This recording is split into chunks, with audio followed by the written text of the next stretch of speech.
Tá bom, nós vamos passar ao Ministério da Palavra e eu quero que você abra, por favor, a sua Bíblia.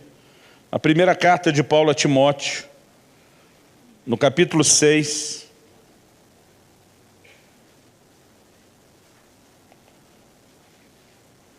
Primeira carta de Paulo a Timóteo, capítulo 6.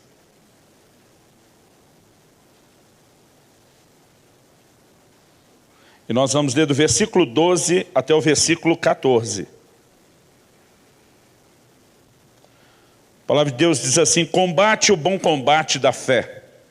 Toma posse da vida eterna para a qual também foste chamado, e de que fizeste a boa confissão perante muitas testemunhas. Exorto-te perante Deus, que preserva a vida de todas as coisas, e perante Cristo Jesus, que, diante de Pôncio Pilatos, fez a boa confissão, que guardes o mandato imaculado, irrepreensível, até a manifestação de nosso Senhor Jesus Cristo. Nesse texto, o apóstolo começa com uma frase, e eu quero tomá-la aqui como a frase a qual nós vamos dar o principal destaque. Ele diz: combate o bom combate da fé. Você pode repetir essa frase comigo? Diga: combate o bom combate da fé. Ele continua, e a razão pela qual eu li até o versículo 14 é para que a gente possa enxergar de uma forma um pouquinho mais ampla o que é essa declaração, né, e o texto dentro do seu contexto. Essa não é a única vez que o apóstolo Paulo emprega essa frase de combater o bom combate. Ele também usa isso em 1 Timóteo, no capítulo 1, no versículo 18. Eu não vou ler o texto, mas eu quero resumi-lo aqui. Ele diz a Timóteo: de acordo com as profecias que foram ditas a teu respeito, combate, firmado nelas, o bom combate. Então, no início da epístola, ele faz uma aplicação de se lutar para viver o cumprimento das promessas de Deus. Aquele aspecto da revelação de Deus que tem mais a ver com o propósito individual, personalizado, que o Senhor tem para as nossas vidas. Já em 2 Timóteo, no capítulo 4 e no versículo 7, o apóstolo Paulo usa de novo, todas as 3 vezes que ele usa essa frase, ele está falando com o seu discípulo Timóteo. Em 2 Timóteo 4, 7, ele usa de novo a frase, dessa vez, para falar do que ele fez. Ele diz: combati o bom combate, encerrei a carreira e guardei a fé. Em todos esses casos, a fé, de alguma forma, está envolvida, né? Se não tiver a declaração específica como essa de 1 Timóteo 6,12, de combater o bom combate da fé, ela está, de alguma forma, envolvida, está implícita. Mas eu quero que a gente tente construir junto um quadro. Quando Paulo diz combati o bom combate da fé, né? Encerrei a carreira, guardei a fé, ele está falando a respeito de toda a sua trajetória de vida cristã e do ministério. Quando ele escreve no início da primeira carta a Timóteo, ele está falando de se apropriar daquilo que é pessoal, o plano e o propósito de Deus individual, personalizado. A ponto de, outro dia, alguém me perguntar: pastor, o que o senhor acha que é esse combate? O que o senhor acha que é combater o bom combate da fé? Tem a ver com o plano e o propósito individual, tem a ver com a carreira da vida cristã. E nós precisamos olhar para essas afirmações todas. Aqui a razão pela qual lemos do 12 até o 14 é para que a gente perceba que aqui, por exemplo, ele está falando de vida cristã. Ele não só fala do bom combate da fé, ele diz toma posse da vida eterna, ele fala a respeito de se fazer a boa confissão, e Paulo diz a Timóteo: você tem que guardar o mandato imaculado, irrepreensível. Ele está falando do mandamento que o Senhor nos deu, ele diz até a vinda do Senhor Jesus. De modo que eu quero tentar, né, encaixar aqui uma definição, que o combate da fé envolve tudo aquilo para o qual eu e você temos que exercer fé. Pregamos há um tempo atrás aqui as etapas da vida cristã e falamos a importância de entender porta, caminho e alvo. Para se passar pela porta precisamos de fé, para se trilhar o caminho precisamos de fé. E a Bíblia diz em 1 de Pedro, capítulo 1, verso 9, para que alcanceis o fim, o objetivo final da vossa fé, que é a salvação das vossas almas. Até para se chegar no destino, temos que ter a perspectiva de que a plenitude, né, o clímax pelo qual nós estamos exercendo a fé vai se cumprir com a plenitude da redenção. Já que fomos chamados a viver por fé, e a Bíblia diz o justo viverá da fé, eu acredito que uma boa forma de definir o que envolve o combate da fé é tudo aquilo que na vida cristã se necessita ou se usa a fé. Então, é a caminhada cristã, é apropriar-se de uma promessa específica que Deus me fez, Tudo isso, né, onde eu e você precisamos exercer fé, envolve um combate. Na semana passada eu falei aqui sobre a responsabilidade de crer, que o justo viverá da fé, e a responsabilidade que cada um de nós tem de exercitar a fé, de fazer a sua fé crescer. E em algum momento ao longo da mensagem eu disse que nessa semana falaria, nesse domingo hoje, falaria a respeito do combate da fé. Por quê? Exercer fé significa que eu e você vamos travar uma batalha. Vamos ter uma luta específica para lutarmos. E ele chama isso de o combate, ou o bom combate da fé. A vida cristã é marcada por vários tipos de lutas e batalhas. Tipos distintos que a gente não pode confundir. Por exemplo, o livro de Hebreus diz, lá no capítulo 12, na vossa luta contra o pecado, ainda não resististes até o sangue. Há uma luta contra o pecado? Sim.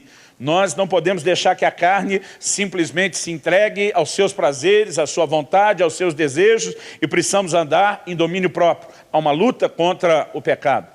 Mas nós podemos falar, além dessa luta interna do lado de dentro, nós temos outra luta do lado de fora. Efésios 6,2 diz, a nossa luta não é contra carne e sangue, pessoas, mas contra principados, potestades, né? Contra as hostes espirituais da maldade. Então há uma luta contra os demônios, os espíritos malignos, o reino das trevas, e nós travamos essa batalha o tempo todo. Mas não é dessa luta também que nós vamos falar, porque a vida cristã é marcada por vários aspectos de luta e de combate. Agora, exercer fé é uma guerra especialmente contra os nossos sentidos. A fé, ela vai nos colocar em choque com a nossa razão. A fé, muitas vezes, vai nos colocar em choque com os nossos sentimentos. A fé vai nos colocar em choque com a constatação visual, né? O testemunho das circunstâncias. E nós precisamos entender que quando aceitamos o que falamos semana passada, a responsabilidade de crer, e decidimos exercer fé, nós vamos travar uma batalha. E nós não podemos ignorar esse elemento da batalha, ou o que Paulo chama de o bom combate da fé. Essa expressão que ele usa aqui em 1 Timóteo, no capítulo 6, no versículo 12, quando ele usa o verbo combater, a palavra usada no original grego é agonizomai, significa entrar em uma competição. Em especial, depois dos gregos, né, do Império Grego, isso passou a ser conhecido como competir nos Jogos Olímpicos. Também era usado para competir com adversários, para falar de uma disputa. Passou a ser usado no contexto das lutas, principalmente no contexto do Império Romano e das arenas dos gladiadores. Ele também fala de se lutar com dificuldades, com perigos, ou esforçar-se com zelo extremo. Ela normalmente era usada dentro do contexto de uma luta no aspecto de competição. Mas ele usa essa frase, né, nos chamando a entender que há um paralelo entre o tipo de luta que se exercia nas arenas e o tipo de batalha que eu e você vamos travar quando o assunto é fé. Então nós não podemos apenas pensar que escolher crer, como falamos antes, não envolve nenhum tipo de luta ou conflito.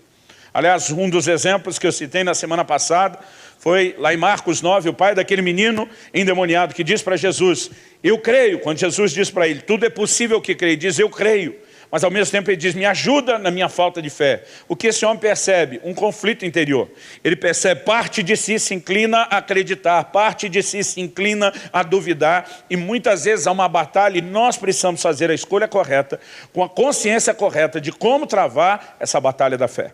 Então eu vou começar falando dessas 3 áreas em específico, onde a gente mais percebe o choque, o conflito com o momento de exercer a nossa fé. O primeiro deles é uma batalha contra a mente, os pensamentos, com a lógica, com a razão. Em 1 Coríntios 2,14, a Bíblia diz assim, o homem natural não aceita as coisas do Espírito. A Bíblia diz porque para eles são loucura. Quando a Bíblia traduz, essa expressão que foi traduzida por homem natural, no original grego é o homem que seria talvez uma possibilidade de tradução, o homem psíquico, entregue ao seu psique, à sua mente, à sua razão. Ele não entende as coisas do Espírito, porque elas se discernem espiritualmente. Nós não vamos conseguir nos movimentar no ambiente espiritual simplesmente com uma plena, profunda aceitação ou consentimento da nossa mente. Exercer fé muitas vezes é uma batalha contra a própria razão, contra a própria lógica. Aliás, quando a Bíblia fala a respeito de Abraão, lá em Romanos 4, eu gosto muito do relato de Romanos 4, Porque no versículo 12 a Bíblia diz que nós temos que andar nas pegadas de fé de nosso pai Abraão. Esse exemplo das pegadas está falando que ele andou de tal forma, ele deixou um rastro atrás de si, e eu e você temos que colocar o pezinho exatamente na pegada, né? A analogia está dizendo que temos que ter a mesma disposição, a mesma caminhada de fé que ele teve. E no versículo 14, no versículo 18, perdão, lá de Romanos 4, a Bíblia diz que Abraão, esperando contra a esperança, creu. Esperando contra a esperança. Se você puder, abre nesse texto, porque ele fala muito do que é esse combate da fé, que muitas vezes nos passa desapercebido. Alguns de nós estamos tentando exercer um tipo de fé que ela é um pouco utópica, distante daquilo que é a realidade desse conflito e dessa batalha que nós enxergamos na palavra de Deus. Por exemplo, no verso 18 de Romanos 4, a Bíblia diz: Abraão, esperando contra a esperança, creu, para vir a ser pai de muitas nações, segundo lhe fora dito, assim será a tua descendência. 19. E sem enfraquecer na fé, embora levasse em conta o seu próprio corpo amortecido, sendo já de 100 anos e a idade avançada de Sara, não duvidou por incredulidade da promessa de Deus, mas pela fé se fortaleceu, dando glória a Deus, estando plenamente convicto de que ele era poderoso para cumprir o que prometera. A Bíblia diz, creu, né? Esperando contra a esperança, creu. O que a palavra de Deus está querendo dizer? Deus fez uma promessa a Abraão, dizendo, eu vou te dar um filho. Sara, a esposa de Abraão, era estéril, ela não podia ter filho. Para isso era necessário um milagre. Mas ao longo daquela espera, debaixo da palavra de Deus, Abraão e Sara tentam funcionar na medida da lógica e da razão. Tem um certo momento que eu fico tentando imaginar qual foi a conversa do casal. Talvez Sara tenha dito para Abraão, olha, será que nós não estamos espiritualizando muito? Será que não existe um caminho mais simples e fácil de aquilo que Deus falou e prometeu se cumprir? E de repente surge ali uma sugestão. A sugestão era, de acordo com os costumes desses povos antigos do Oriente, se uma escrava concebesse diante dos olhos da sua senhora, o filho era considerado da sua senhora e não dela. Até porque nesse tipo de cultura o escravo não era nem considerado pessoa, ele era considerado um objeto. Então, os dois chegam à conclusão, talvez a gente possa tentar fazer isso através de Agar. E geram um filho chamado Ismael. Para depois Abraão ouvir Deus dizer, isso não tem nada a ver com o meu plano, com o meu propósito, nem com a minha promessa. O filho da promessa virá através de Sara. Agora, enquanto ele ainda está racionalizando, tentando achar uma forma de as coisas se ajustarem ao padrão da lógica, da razão, pelo menos Abraão ainda tem condições de gerar um filho. E ele fez isso. Agora, a Bíblia diz que aos 100 anos de idade, ele teve que levar em conta o seu próprio corpo amortecido. Quando chega a idade de ser o pai de Isaac, ele já não tem mais idade, nem condições físicas de procriar. Então agora o milagre não é mais só para Sara, que foi estéril. Os dois, já de idade avançada, precisam de um outro milagre, além de superar a esterilidade que estava lá desde a juventude.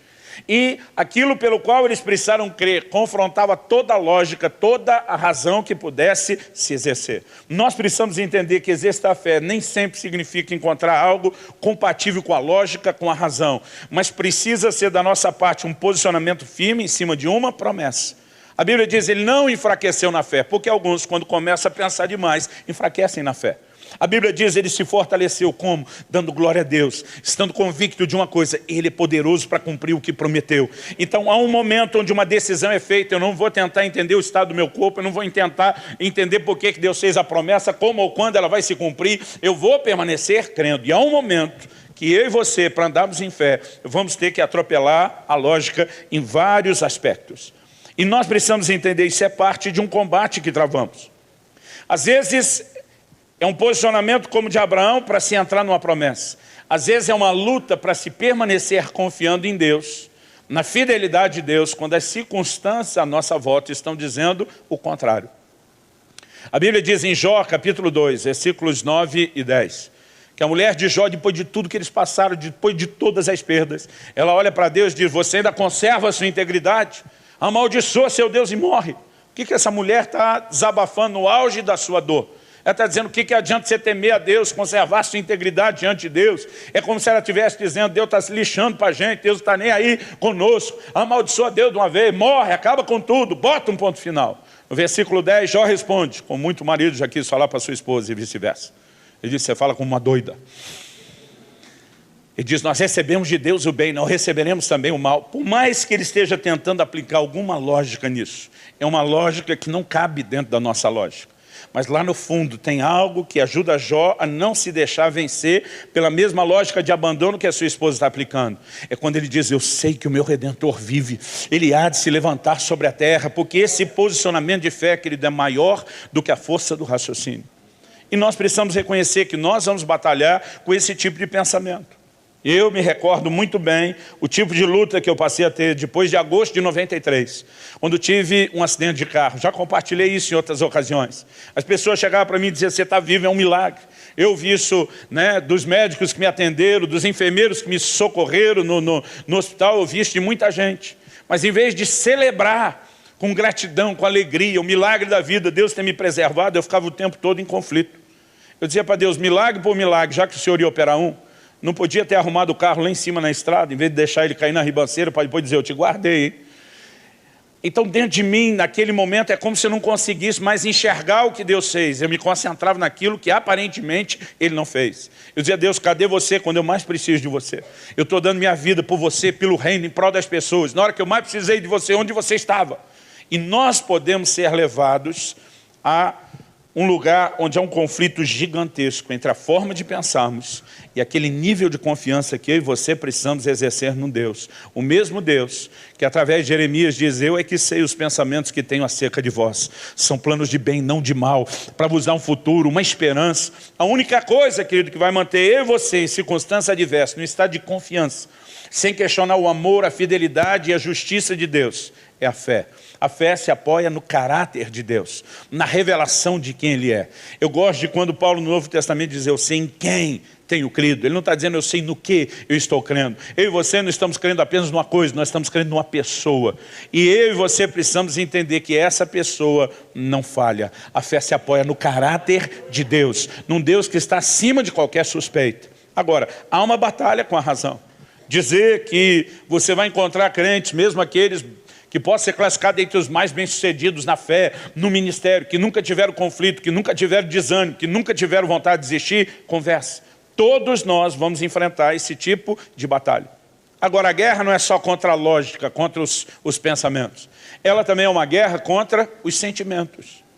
Eu citei na semana passada, Marcos 5,36, onde Jesus diz para Jairo, o chefe da sinagoga, que pede que Jesus vá curar sua filha que está enferma. Jesus diz, eu vou curá-la. Mas ele demorou atendendo outras pessoas. Alguém chega para Jairo e diz, não incomoda mais o mestre.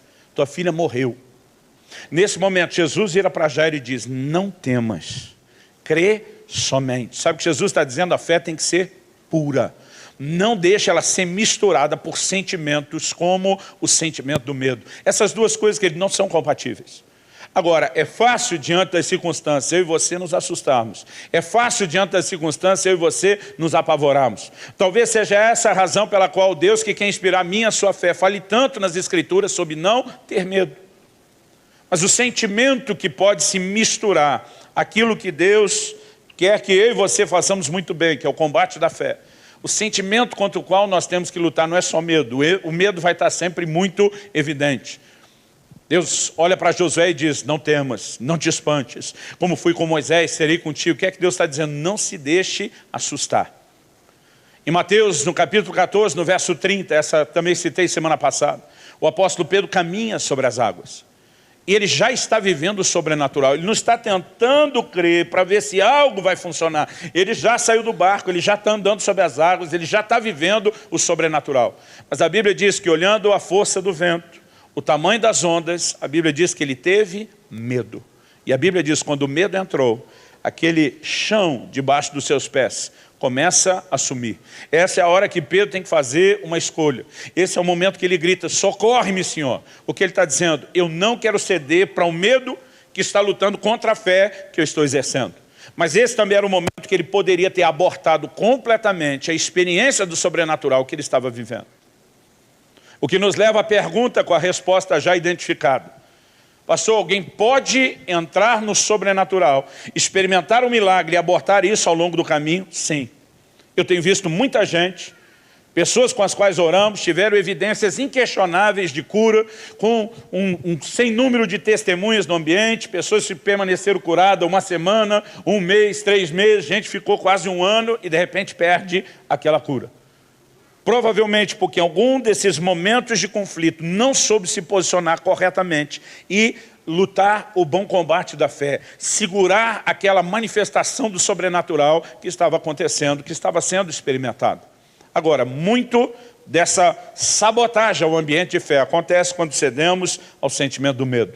Mas um outro sentimento muito forte, com o qual nós temos sempre que lutar, é uma inclinação ao desânimo, ao abatimento.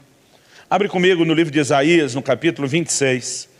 Isaías, capítulo 26, versículos 3 e 4. A palavra de Deus diz assim: Tu, Senhor, conservarás em perfeita paz aquele cujo propósito é firme, porque ele confia em Ti. Confiai no Senhor perpetuamente, porque o Senhor Deus é uma rocha eterna. O texto está falando de confiança nos 2 versículos. Mas o primeiro diz que o Senhor vai conservar em perfeita paz.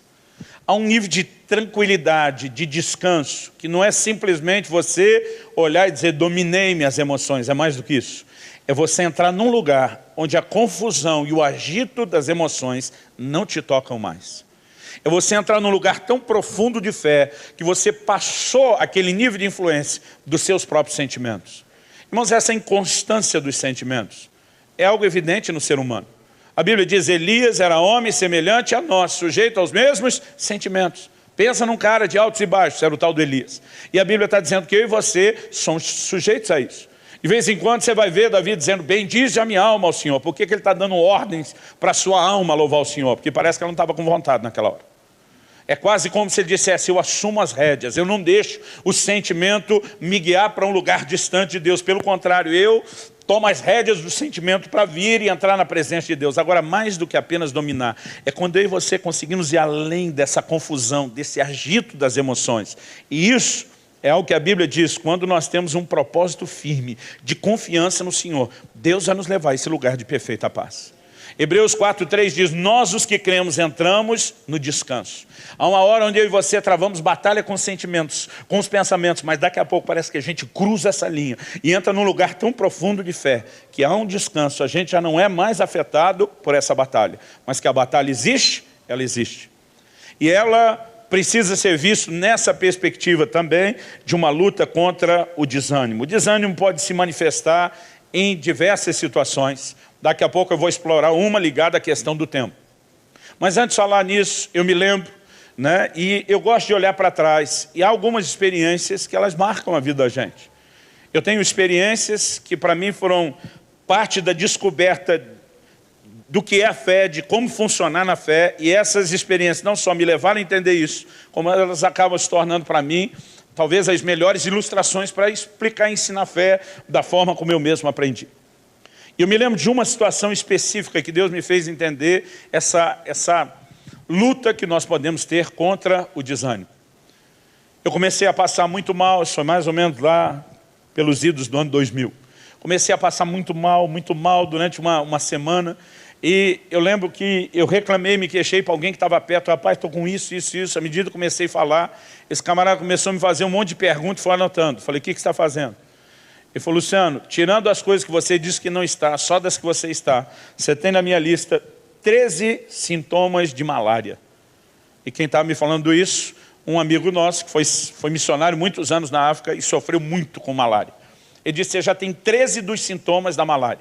O curioso é que antes de estar passando mal, eu estive em 2 focos de malária nos meses anteriores. Um deles ministrando num país da África e o outro no interior da nossa Amazônia. E quando ele começou a falar aquilo, eu fiquei preocupado. Porque ele mesmo contava como até hoje ele tem que lidar com esses sintomas da malária que depois nunca mais vão embora. Você não pode baixar a resistência de forma nenhuma. Mas, enquanto isso, procurei médico, fiz alguns exames, enquanto a gente está naquela ansiedade de tentar descobrir o que era. Antes do laboratório retornar do exame, eu acordei uma manhã com todas as evidências de que aquilo era, na verdade, uma hepatite. Como as duas situações, hepatite e a malária, atacam o fígado, muitos sintomas eram parecidos. Eu confesso, quando a maioria fica preocupada, que eu fiquei até aliviado, pensando em hepatite, dá uma vez, né? Mas não vai ficar retornando como a malária. Eu fiquei até aliviado. Até o médico que me acompanhou, o mesmo médico da igreja que eu citei na semana passada, me dizer o que seria o tratamento durante a hepatite. Eu falei, qual o tratamento? Ele falou, pastor, na verdade não tem remédio.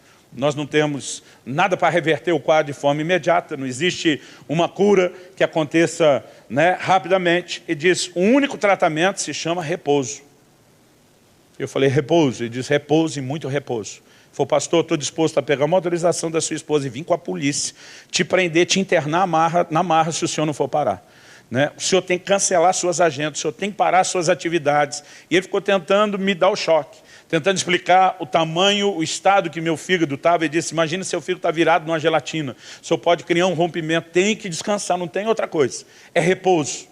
E eu lembro que eu fiz a segunda pergunta, eu falei, quanto tempo de repouso? Ele falou, de 30 a 40 dias. E disso não tem como o senhor escapar. Irmão, me deu até um desespero. Nós estávamos vivendo um momento muito abençoado, gostoso, promissor na vida da igreja, né? E eu lembro que eu pensei, ficar de 30 a 40 dias de molho não é o que mais me empolga, não para um imperativo. Mas ainda fiquei tentando dar aquela desculpa. Às vezes é uma chance, uma oportunidade de parar, de descansar um pouco. E lá fui eu tentar administrar, porque é bem diferente, querido, de você ganhar um pacote de férias para descansar em outro lugar, né? Você ficar de molho em casa, naquele estado, passando mal. Mas eu lembro que eu, tentando me animar com aquilo, falei, vou ter um tempo, né, pelo menos para repensar, né, para dar uma parada. Mas depois de uns 2, 3 dias, irmão, eu não aguentava mais repouso. E eu ainda pensava, são 30 a 40 dias. E teve um dia aborrecido com isso. Eu fui para a choração. A minha definição da choração é que oração você vai só falar com Deus. A choração é quando a gente vai reclamar. E eu estou lá dizendo, Senhor, eu não estou nem um pouco animado para ficar 40 dias parado, quieto nesse lugar, sem ter o que fazer. E eu lembro que eu comecei a dizer para o Senhor, eu acho que esse negócio é coisa do cão, não é possível, tem que ser coisa do inimigo, né, para parar a gente num momento tão importante, nesse ritmo. Enquanto eu estou falando só me queixando, de repente algo aconteceu, eu não sei te explicar, mas no meu espírito eu entendi. Eu percebi que não era só comigo, que todos os pastores da nossa equipe estavam cada um numa área distinta, debaixo do que eu poderia de fato classificar como um ataque cerrado. Naquela hora da coisa do cão, eu só pensei em ficar parado. Mas a hora que eu falei aquilo, é como se Deus me abrisse os olhos e me fizesse enxergar que de fato eu estava no meio de uma batalha e que aquilo era de fato um ataque do inimigo. E deixa eu te dizer, a hora que eu percebi isso, eu saí da choração que eu estava, da reclamação, da murmuração com Deus, para um estado onde aquilo me veio como uma afronta. Eu falei, eu não vou me dobrar, eu não vou me curvar a essa situação, e eu não vou ficar 30, 40 dias de molho em casa. Eu lembro que o médico tinha me dito a mesma frase que eu falei da semana passada, do caso das costas aqui. Ele disse, pastor, a menos que o senhor apareça com uma daquelas histórias, o senhor conta no púlpito, né? Não há o que possa ser feito. E naquele momento falei, pois eu vou ter meu posicionamento de fé. Eu decido crer. E minha decisão na hora foi, eu vou ficar confessando todos os textos da palavra de Deus. Né? Há um momento, querido, onde eu e você temos que decidir se a gente vai enfraquecer na fé ou se vai se fortalecer. A maneira de fortalecer é lembrar que há alguém poderoso para cumprir aquilo que prometeu. Por favor, diga amém. Então, naquela hora, eu falei, vou pegar esses textos, são as promessas, é o que alimenta a minha fé, e eu comecei a declarar sem parar, um versículo de cura atrás do outro. Salmo 103, bem diz, ó minha alma ao Senhor, não se esqueça de nenhum só dos seus benefícios. É Ele quem perdoa as tuas iniquidades, mas Ele quem sara todas as tuas enfermidades. Aí eu ia para Isaías 53, verdadeiramente tomou sobre si as minhas enfermidades, as nossas dores levou sobre si, pelas suas pisaduras nós somos sarados. Eu ia lá no livro de Êxodo, eu sou o Senhor que te sara, e comecei, irmãos, primeiro 15 minutos você sai assim, que nem o guepardo na disparada. Depois de uma hora manter o mesmo pique confessando a palavra, já não é a mesma coisa. Agora eu fiquei 2 dias inteiros fazendo isso. 2 dias, o dia inteiro. Quando chegou a segunda noite, eu já estava um pouco desanimado de ficar falando versículo, porque eu não tinha visto absolutamente nada acontecer ainda. E eu dormi. E foi nessa segunda noite, enquanto dormia, que algo aconteceu. Eu tive um sonho. E uma das coisas que me incomodava nesse contexto específico da hepatite, não era só a icterícia, o amarelão dos olhos, da pele, quem teve sabe o que eu estou falando. Algo que me incomodava, e desculpa, isso pode soar aí desconfortável, nojento para alguns, mas não sei outra forma de contar a história sem falar nisso. Uma das coisas que me incomodava nesse tempo era a cor da urina, que fica muito escura. E cada vez que eu ia ao banheiro, aquilo me incomodava. Eu olhava a cor da urina e pensava, eu estou todo estragado por dentro. Aquele negócio realmente me aborrecia, me incomodava. E nessa noite eu sonhei. Eu creio que foi bem perto da hora de acordar. Eu sonhei que eu ia ao banheiro e eu observava, depois de ter usado o banheiro, a cor da urina. Eu dizia, a urina está clara. Essa é a prova que de fato Deus me curou. Irmão, nesse momento que eu dizia, essa é a prova que Deus me curou, é a hora que eu acordava. Pensa num sonoro, glória a Deus e aleluia, que eu já gritei. Eu pulei da cama, corri para o banheiro e quando urinei, aleluia, estava escura. A hora que eu vi a urina escura, que não tinha nada a ver com a do sonho. Pensa num cara que desanimou. Mas desanimou, né? Eu lembro que eu usei o xingo que a gente usava no interior, que era assim a versão gospel para nós mesmos. Pensei comigo mesmo, seu tongo, né? Falei, acredita que agora tudo é espiritual, tudo é sobrenatural, que toda hora vai viver só de milagre, milagre. Se é gente como todo mundo, aceita esses 30, 40 dias, em frações de segundo. O desânimo me pegou de um jeito que eu desisti. Falei, não oro mais, não confesso mais, não brigo por isso, chega. E eu voltei do banheiro para o quarto, para a cama, parecia um orangotango. Sabe quando você está tão desanimado que até os braços vai para o chão? Eu me joguei na cama, falei, Deus, foi mal, desculpa, eu desisto desse negócio. E na hora que eu desisti, o Espírito Santo falou comigo. E ele diz, eu te mostrei a realidade do reino espiritual. E você está se deixando abater pela realidade do reino natural. Você escolha em qual realidade você quer confiar. Irmão, aquilo me levantou de novo. Aquilo me levantou, deu um pulo da cama. Eu lembro que eu gritei, falei, diabo, se você pensa em usar as circunstâncias para me desanimar, você está enganado. Até desanimou no início, mas esse negócio para aqui. Eu falei, revanche. Enchi uma jarra inteira d'água, mas pensa na jarra grande. Eu ia tomando um copo d'água atrás do outro para acelerar o processo e ir no banheiro de novo. E quando eu fui no banheiro a segunda vez, dessa vez, aleluia, a urina estava clara.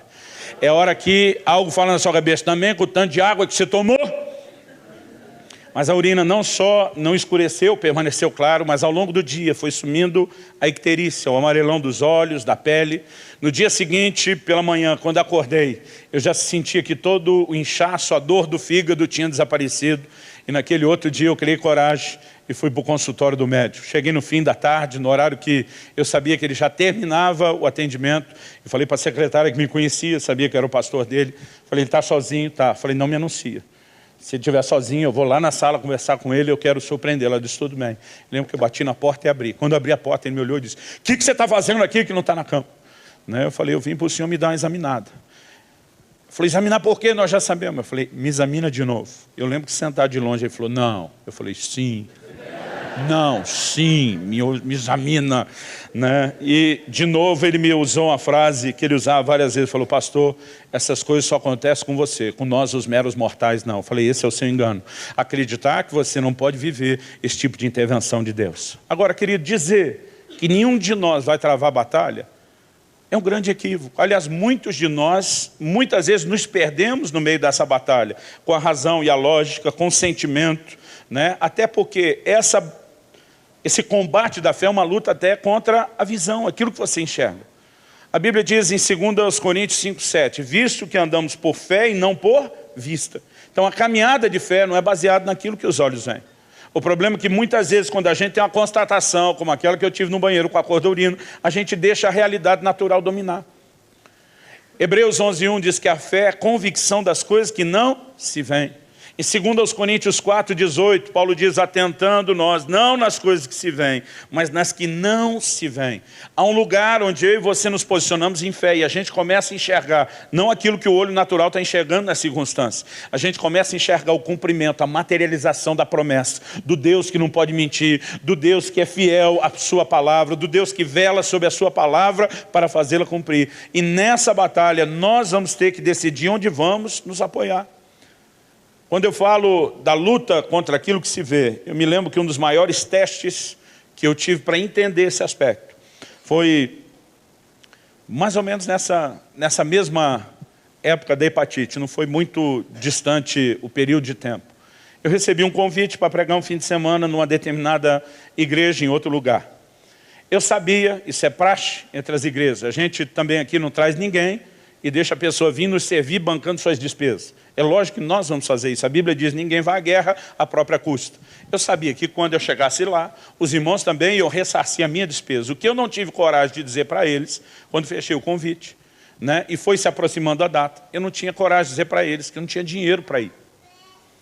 Kelly e eu, nós estávamos numa reforma de uma casa que entramos, irmão, pensa, tudo que pudesse, né, apertar o cinto, economizar, tudo que pudesse fazer, a gente tinha feito e mais um pouco.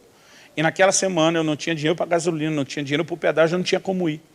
Eu não tinha coragem de ligar para aqueles irmãos, eu não tinha coragem de simplesmente contar para os outros, olha, tem uma viagem e tem que pedir algo. E eu lembro que eu falei para minha esposa, eu falei, olha, pode ser parte da coisa orgulho, mas eu estou indo fazer a obra de Deus, eu tenho que pedir ajuda para Deus e não é para os outros. E eu falei para minha esposa, eu quero que você creia comigo, nós vamos ficar orando e acreditando que a provisão para a viagem vai chegar. E a gente não vai falar para ninguém, nós vamos esperar Deus fazer isso. E os dias foram passando, minha esposa dizia, e aí, aconteceu alguma coisa? Eu falei, ainda não. E eu lembro que entre a segunda e a terça-feira eu falei para ela, olha, eu vou esperar até quinta-feira na hora do almoço. Eu não me lembro agora se eu ia viajar na quinta-noite ou na sexta de manhã. Mas eu falei, vou esperar até a quinta-feira na hora do almoço. Se o recurso não chegar através de alguém que tem contato físico, que a gente conheça, então o que eu vou fazer depois desse almoço da quinta, eu vou sair de casa, eu vou ficar plantado do lado do caixa eletrônico, esperando que uma provisão entre na conta corrente e eu saque. Então esse é meu acordo de fé com Deus. Até quinta ele pode usar alguém. Se até a quinta não usar alguém, eu me mando para o caixa eletrônico esperando que algo aconteça do lado de lá. E eu lembro que na terça-feira, que ali ia ir, nada. Na quarta-feira ia ir, nada. Quinta, quando cheguei para o almoço, e aí? Falei, ainda não. Ela disse, o que você vai fazer? Eu falei, vou fazer o que eu decidi. Eu vou te deixar na escola. Né? Ela trabalhava à tarde. Falei, eu vou te deixar na escola e eu vou ficar plantado naquele caixa eletrônico. E eu lembro que eu cheguei mais ou menos por volta de 1h30 e tirei o saldo, zerado. Eu sei que hoje em dia a gente só de estar zerado já é prosperidade, né, irmão? Só de não estar devendo. Mas aquilo não me resolvia o problema. Eu não tinha limite de cheque, não tinha cartão de crédito. Pensa, irmão, em alguém que estava com as finanças justinha para não se exceder em momento nenhum. Eu não tinha nenhum tipo de crédito, então eu não tinha como sacar nada. Isso era mais ou menos 1h30. A hora que eu olhei, o primeiro saldo impresso, né, estava lá zerado. Falei para Deus, vou resolver uns negócios ali e já volto. Vou te dar mais meia hora, eu já volto. Resolvi o que tinha que resolver, voltei ali perto das 2, zerado. Falei para Deus, tem só umas coisinhas ali para resolver, eu já volto. Voltei 2h30, tirei o saldo zerado. Depois das 2h30, eu acho que eu já não fui a lugar nenhum. Aí eu comecei a tirar saldo, zerado. Eu ficava orando, falando em línguas, confessando a provisão de Deus. E um saldo atrás do outro. Perto das 3, passa um funcionário. E eu chamei ele perto do caixa e falei, só me tira uma dúvida, eu pago para ficar tirando esse saldo? Eu pensei, se tiver taxa eu vou me enrolar. Ele falou, não, saldo não, só vai pagar se for extrato. Aí ele me faz a pergunta que eu não esperava. Ele diz, por que você está tirando tanto saldo? Eu falei, não, estou esperando um dinheiro entrar para eu sacar e resolver algo que eu preciso. Aí ele olha e faz a pergunta que eu não queria, mas de onde vem o dinheiro? Eu penso, encherido. Lá é da sua conta, mas eu pensei, como é que eu respondo isso? Não sei, estou orando aqui, esperando o milagre acontecer.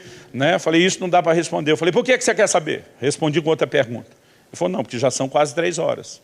Se a pessoa que vai depositar mora numa cidade do interior, por exemplo, o banco lá fecha às 3 e não às 4. Isso pelo menos era a realidade da época. Né? Eu falei para ele, não, fica tranquilo, esse dinheiro vai chegar. E daí eu fui, irmão, cada 15, depois cada 10 minutos. E está chegando perto das 4, o cara passa de novo e falou, agora é o nosso banco que vai fechar. Eu falei, fica tranquilo, eu só saio daqui com o meu dinheiro. Agora, quando faltava 1 minuto para as 4, aleluia, eu tirei e a conta estava zerada. E depois dessa, irmão, que o banco ia fechar, eu comecei, foi uma atrás da outra. Eu guardei um tempão, aquele calhamaço de saldo impresso. Quando era 4 horas, 0 minuto, não tinha dado 4 e 1 ainda, 22, 23 segundos, né? Eu lembro que eu tirei o saldo logo na sequência e tinha entrado um depósito online no valor exato que eu precisava para fazer a viagem. Saquei aquele dinheiro, antes de sair não aguentei, tive que mostrar para o cara, saí assobiando Deus é fiel, né? Fiquei, como diz um amigo meu, fiquei macho, valente depois daquele depósito. E fui fazer a viagem. Mas durante a viagem fiquei curioso. De onde veio o dinheiro? Deus não criou um depósito na conta. Deus deve ter usado alguém. Como isso aconteceu? Né? Ninguém falou nada, coisa nenhuma. Quando voltei de viagem, tirei dessa vez um extrato e fui falar com um funcionário do banco. Naquela época a gente não tinha tudo online como hoje. Falei, dá para rastrear esse depósito de onde veio? Ele falou, dá, isso aqui é um código de agência. Você descobre para mim? Sim. Daqui a pouco ele volta com um pedaço de papel escrito e diz, está aqui, ó, uma cidade do interior de São Paulo. Eu só tive naquela cidade uma vez. Só conhecia praticamente uma pessoa, uma família. foi o pastor de uma igreja onde eu passei a pregar e ministrar. Peguei, liguei para ele, falei, amigo, desculpa a pergunta. Você pode não ter nada a ver com isso, mas eu estou tentando resolver um mistério aqui. Né? Ele falou, pode fazer a pergunta. Eu falei, por acaso você me fez algum depósito em conta? Primeiro um silêncio, depois ele falou, sim. Só não esperava que você descobrisse que fui eu. Eu falei, por quê? Ele falou, pastor, eu cheguei em casa, eu tenho um espaço um horário de almoço muito curto no meu trabalho, não era tempo integral no ministério. E ele falou, eu só tenho tempo de chegar em casa, almoçar e sair. Mas a hora que eu entrei em casa, naquela quinta-feira, e eu olhei de repente para a minha escrivaninha no escritório, teve um negócio dentro de mim que me compeliu a abrir uma daquelas gavetas e fazer uma faxina. Minha mente começou a lutar contra aquilo, eu não tenho tempo, não é hora de fazer isso, mas algo dentro de mim, você tem que fazer isso agora. Eu comecei a limpar, tinha muito papel, coisa antiga, que eu estava olhando, jogando fora, e entre eles peguei uma lista dos materiais seus que nós vendemos, quando você teve aqui dos seus livros. E eu olhei e falei, isso aqui já faz praticamente um ano, o que é que está fazendo aqui? Amassei e joguei fora. Ele disse, quando joguei fora, o Espírito Santo falou comigo, pega de volta. Eu peguei de volta. O Espírito Santo falou comigo, refaça as contas. Ele diz, e quando eu refiz as contas, eu descobri que a gente errou e não te deu todo o dinheiro da venda. Ele falou, eu morrendo de vergonha, queria consertar diante de Deus. E não queria ter que falar o que aconteceu. Então pensei, se eu só botar o dinheiro, está tudo certo. Eu falei, ok, um outro mistério para mim. Como que você tem ou teve acesso à minha conta pessoal? A venda dos materiais normalmente vão para o ministério, isso tem nada a ver comigo. Ele falou, não, quando o senhor esteve aqui, a gente não sabia, na correria do fim do culto, se ia dar tempo de acertar. E você disse, já tinha repassado o dinheiro ao ministério, que o reembolso daquilo era seu. Eu tinha a sua conta. Falei, ok, a última pergunta. Que hora você foi no banco? Porque você está falando que percebeu isso na hora do almoço e ia trabalhar à tarde. Ele falou, na hora do almoço mesmo. Terminei de almoçar, né? O banco fica em frente à minha casa, só atravessei a rua. Eu falei, você foi na boca do caixa ou no caixa eletrônico? Ele falou, olha, meio que nenhum dos dois. Eu falei, como assim? Ele falou, não, eu tenho um amigo que trabalha no banco, ele é um caixa, mas ele é um caixa interno. Ele só faz os serviços internos. Para eu não pegar fila, porque estava com pressa, fui lá e perguntei para ele, você pode fazer para mim a hora que você tiver tempo? Ele falou, posso. E saí. Ele falou, por quê? Eu falei, porque seu amigo depositou só às 4. E o banco lá fecha às 3, isso que é o curioso. Fechava às 3. Aí ele falou, como é que você sabe disso? Eu falei, porque desde a hora do almoço, eu estava plantado do lado daquele caixa, orando para entrar um dinheiro, orando para entrar um depósito. Né? Eu falei, olha, eu reconheço que Deus de fato te usou, mas da próxima vez que Deus te mandar fazer um depósito, vai na boca do caixa, criatura. Não faça isso conosco. Agora, o que a gente começa a perceber, querido? As situações, no momento em que eu tomei aquela decisão, conversando com a minha esposa, de sair, Deus já tinha resolvido a coisa.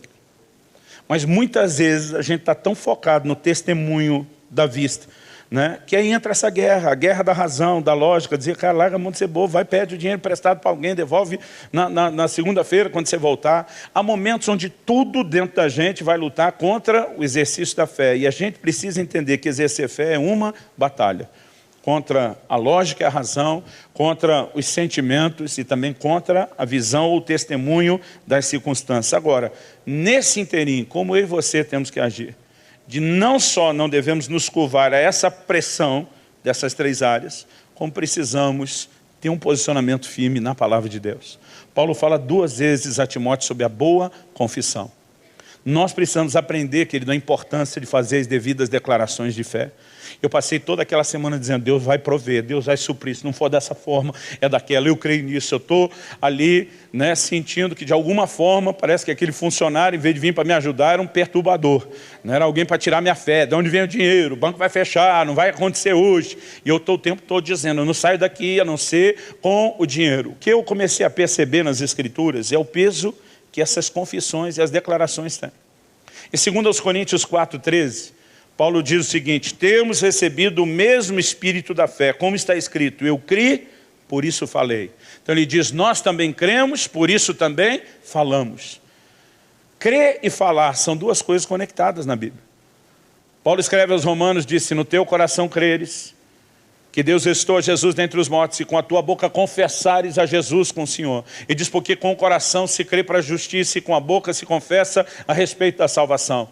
Essa conexão está o tempo todo na Bíblia. Marcos 11, 23, Jesus diz, qualquer de vocês que disser a esse monte, ergue-te e lança-te no mar, e não duvidar no seu coração, mas crê que se fará o que diz, assim será com ele. Né? Manter a confissão, que não só Há momentos onde a gente tem intervenções que acontecem depressa. Mas há momentos onde eu e você temos que manter a confissão por mais tempo. Parte do que a Bíblia diz lá em Romanos 4, e nós lemos, só que a gente leu a partir do versículo 18. Em Romanos 4, 17, a Bíblia diz que Abraão creu no Deus que chama à existência as coisas que não são. Uma outra tradução diz, o Deus que vivifica os mortos e chama à existência as coisas que não são, como se já fossem. O que é que Deus fez com Abraão, para Abraão crer no Deus que chama à existência o que não é? Deus chega para Abraão, seu nome antes era Abrão. Deus acrescentou um H e um A. No português, o fonema do H some para a gente. Fica só Abraão. Né? Em várias outras línguas fica um Abraão. Essa mudança de fonema deu uma mudança de significado no nome de Abraão. E Deus estava mudando o nome dele para pai de multidões. O camarada que não tinha um filho, irmão. Deus diz, a partir de agora você se chama pai de multidões. Você vai chegar em casa e quando sua mulher, né, te chamar pelo nome antigo, você diz, não, a partir de agora meu nome é pai de multidões. Quando seus vizinhos, seus servos, os empregados te chamar pelo nome antigo, você diz, não, meu nome é pai de multidões. E você vai começar a falar de acordo com a promessa que eu te fiz. Mas não aconteceu ainda, mas eu sou o Deus que chama a existência o que não é, como se já fosse. Uma das definições de Hebreus 11:1, na Bíblia de Jerusalém, é a fé é uma posse antecipada daquilo que se espera. É quando eu e você nos apropriamos de algo que ainda não temos. Quando Paulo diz a Timóteo, toma posse da vida eterna. Ele está falando de algo que nos aguarda no futuro e diz, mas se apropria, torna o dono, vira o dono disso desde já. E a boa confissão é falar de acordo com isso.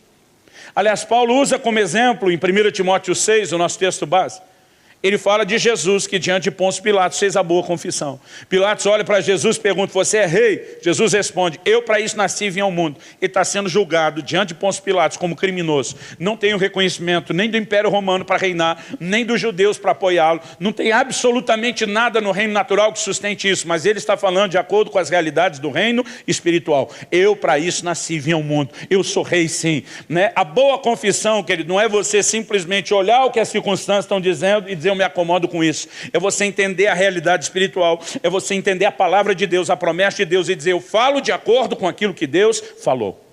E nós precisamos entender nessa hora o peso que a confissão, a boa confissão tem, de declararmos a palavra de Deus, aonde nós nos posicionamos a crer. Mas há um terceiro aspecto, e nesse aqui eu encerro. Além dessa batalha contra a razão, o sentimento e a visão, além da importância de entendermos a boa confissão, eu acho que para a gente fechar a ideia do combate da fé, é importante falar que a fé, ela é perseverante. Ou eu quero usar um sinônimo que eu aprendi para perseverante lá em casa. Muitas vezes eu falei para minha mulher, sou perseverante. Ela diz, eu olho para um outro ângulo e digo que você é teimoso. Então eu passei a descobrir no dicionário caseiro nosso, que há uma semelhança entre perseverança e teimosia. Né? Eu quero que você pense nessa teimosia, daquela coisa de dizer, eu não desisto. A Bíblia diz em Hebreus 6,12, que nós devemos nos tornar imitadores daqueles que pela fé e perseverança herdam as promessas. Um dos exemplos dados é que Abraão, depois de crer e esperar com paciência, herdou a promessa. Então, a palavra traduzida paciência, em algumas traduções vem como longanimidade, em outras como perseverança. São tentativas de tradução de uma mesma palavra, de um mesmo sentido. A perseverança fala da capacidade ao longo do tempo você não recuar e nem desistir. A longanimidade significa o que? O ânimo longo, é você não ceder ao desânimo. É que seu ânimo seja longo, porque o tempo está envolvido aqui. Quando outros traduziram paciência, a capacidade de dizer, eu fico segurando até que aconteça. De qualquer forma, o que nós percebemos é que nem sempre a fé vai produzir resultados imediatos. É legal quando acontece na hora. Uma das minhas primeiras experiências de fé, eu tinha 15 anos de idade. Eu estava lendo um livro sobre fé e nós precisamos investir nesse tipo de entendimento se queremos romper e crescer em Deus. Eu estava estudando o material de ensino bíblico sobre fé e aquele camarada foi pilhando o meu coração. Ele falava de Marcos 11:23, sobre a importância de você falar um monte, de crer, de confiar. E naquela hora eu decidi treinar a minha fé. Eu falei, eu não vou começar tentando mexer na topografia, movendo montanhas. Eu vou começar de algo que talvez minha fé aguente. Naquele momento tinha um negócio que estava me aborrecendo. Eu tinha na mão 11 verrugas. Eu tinha uma verruga no começo do dedo, fim da mão aqui do polegar direito. que um amigo meu apelidou ela da verruga mãe. Ele disse que eu ficava mordendo ela, e quando eu mordia a ponta dos dedos, eu não sei se isso é cientificamente comprovado, mas eu não vi outra razão, porque eu nunca tive aquilo, e elas apareceram assim. Ele disse que quando eu mordia os outros dedos, eu passava o líquido, e as outras verrugas ele chamou de as filhas. Eu tinha uma aqui do lado da mão, e 10, uma na ponta de cada dedo. Quando eu estava lendo aquele negócio, foi me dando uma inspiração de ler o texto bíblico, e de repente eu falei, vou começar com os montinhos menor. Eu lembro que eu olhei para aquelas verrugas na mão, e falei, tem que crer, né, no coração, mas tem que falar com a boca, tem que crer que vai cumprir o que diz. E eu lembro que eu falei, verrugas, eu estou amaldiçoando vocês hoje, ordenando que vocês vão embora, desapareça, o lugar de vocês não é aqui. Pensa numa declaração de fé. E eu esqueci daquilo. Dia seguinte, quando acordei, na força do hábito, puxei a mão para morder, não achava verruga para morder, eu olhei, cadê? Não tem. Olhei a ponta dos dedos, não tinha mais nada. Eu pensei, funcionou. É lógico que eu achei que ia ser sempre assim, tudo imediato. Depois você começa a descobrir que muitas vezes você vai ter que lidar com tempo.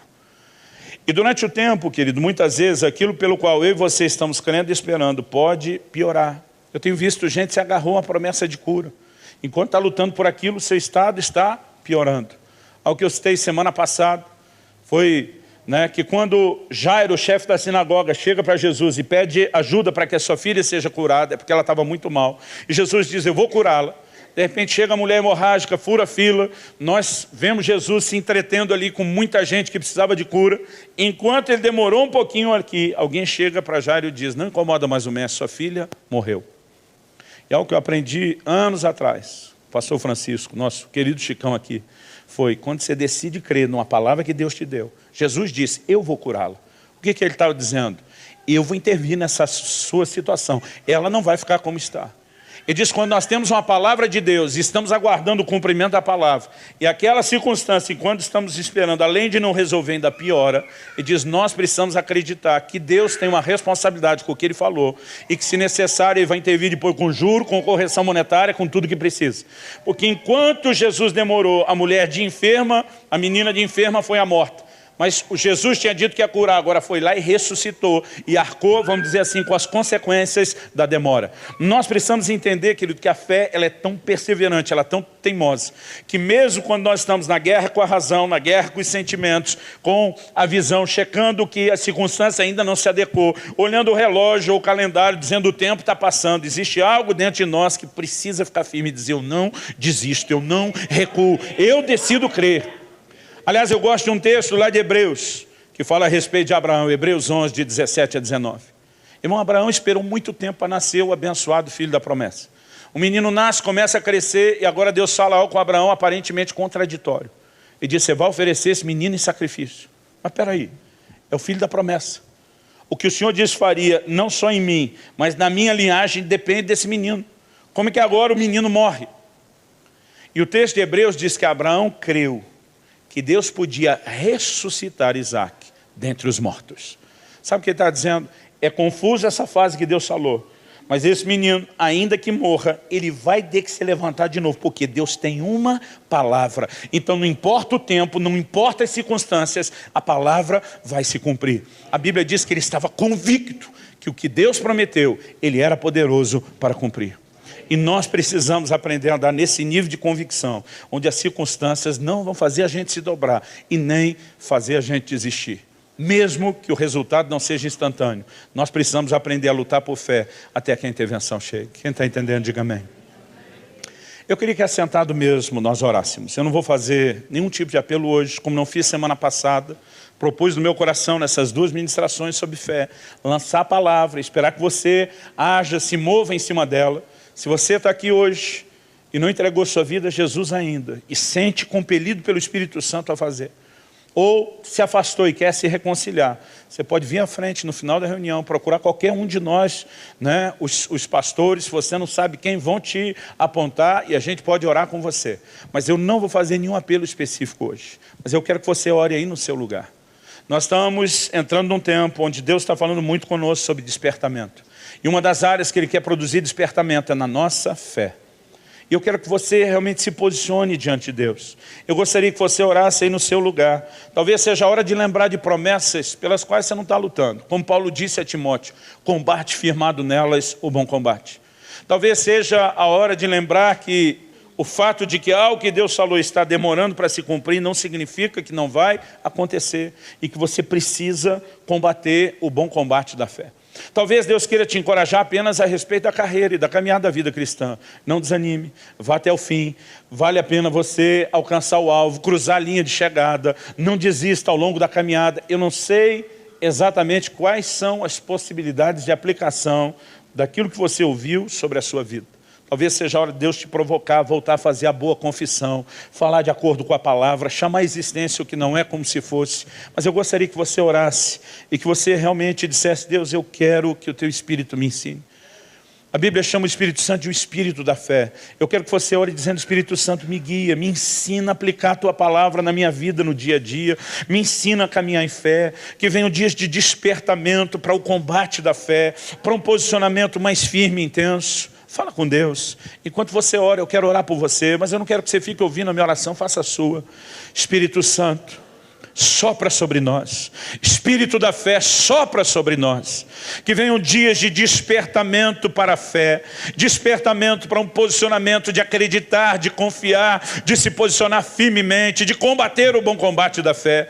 Seja naquele âmbito de promessas pessoais, de lutar firmado nas profecias que recebemos, combatendo o bom combate. Seja naquilo, ó Deus, que é uma promessa da sua palavra que se estende a cada um de nós, como está escrito: tantas quantas forem as promessas de Deus, nele está o sim, por intermédio dele o amém. Nós oramos, Pai, que isso seja vivificado no coração de cada um dos meus irmãos e irmãs.